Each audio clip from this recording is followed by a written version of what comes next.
আসসালামু আলাইকুম রহমতুল্লাহি ওয়াবারাকাতুহ।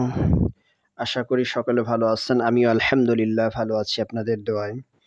আজকে আবারও একটি ছোট্ট আমল নিয়ে চলে আসলাম।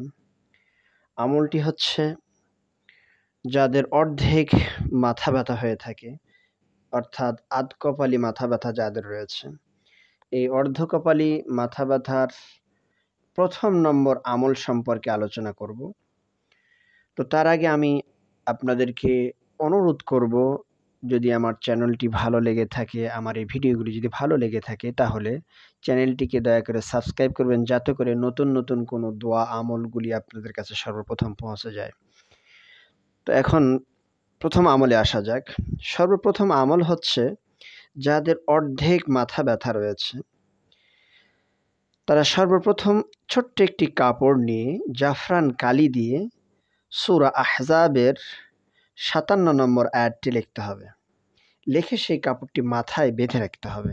স্ক্রিনে দেওয়া যে আয়াতটি দেখা যাচ্ছে, সূরা আহজাবের এই আয়াতটি হচ্ছে বিসমিল্লাহির রহমানির রহিম, ইন্নাল্লাহা ওয়া মালাইকাতাহু ইউসাল্লুনা আলান নবী يا أيها الذين آمنوا صلوا عليه وسلموا تسليما। এটি হচ্ছে প্রথম আমল। এরপরে যে দ্বিতীয় আমলটি রয়েছে, সেই দ্বিতীয় আমলটি হচ্ছে, যদি কারো আধকপালি বা অর্ধ কপাল মাথা ব্যথা হয়ে থাকে, তাহলে সূরা ফুরকানের ৪৫ নম্বর আয়াতটি পড়ে মাথায় ফু দিতে হবে।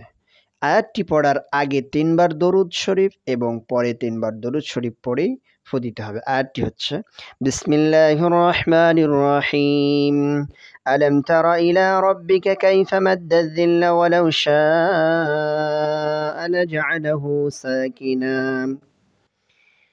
এরপরে তৃতীয় নম্বর আমলটি হচ্ছে, সূরা মরিয়মের ১ থেকে ৪ নম্বর আয়াত। কারো যদি অর্ধ মাথা ব্যথা হয়ে থাকে, তাহলে মাথার যেই ব্যথার জায়গা, ওই জায়গাতে এই আয়াতটা লিখে বেঁধে দিতে হবে। কোনো কাগজে লিখে সেই ব্যথার জায়গায় বেঁধে দিতে হবে। স্ক্রিনে যে দেখা যাচ্ছে যে আয়াতটা, সূরা মারিয়ামের ১ থেকে ৪ নম্বর, বিসমিল্লাহির রহমানির রহিম, কাফহা ইয়া আইন সাদ, ذكر رحمة ربك عبده زكريا إذ نادى ربه نداء خفيا قال رب إني وهن العظم مني واشتعل الرأس شيبا ولم أكن بدعائك رب شقيا। এরপরে যে ৪ নম্বর আমলটি নিয়ে কথা বলবো, ৪ নম্বরটি আমল হচ্ছে, অর্ধেক মাথা ব্যথার ক্ষেত্রে সূরা রআদের ১৬ নম্বর আয়াতে কারিমা, এটা পড়ে মাথায় যদি দম করা যায়, অর্থাৎ ফু দেওয়া যায়, তাহলে আল্লাহ রাব্বুল আলামিন অর্ধকপাল মাথা ব্যথা থেকে পরিত্রাণ দেবেন, শেফা দান করবেন। আয়াতটি হচ্ছে বিসমিল্লাহির রহমানির রহিম, قل من رب السماوات والأرض قل الله قل أفاتخذتم من دونه أولياء لا يملكون لأنفسهم نفعا ولا ضرا। তো আবারও রিকোয়েস্ট করব, আমার এই চ্যানেলটিকে মেহেরবানি করে সাবস্ক্রাইব করে দেবেন এবং শেয়ার করে দেবেন, লাইক দেবেন, সাথে থাকবেন। দোয়া করি সকলে সুস্থ থাকেন।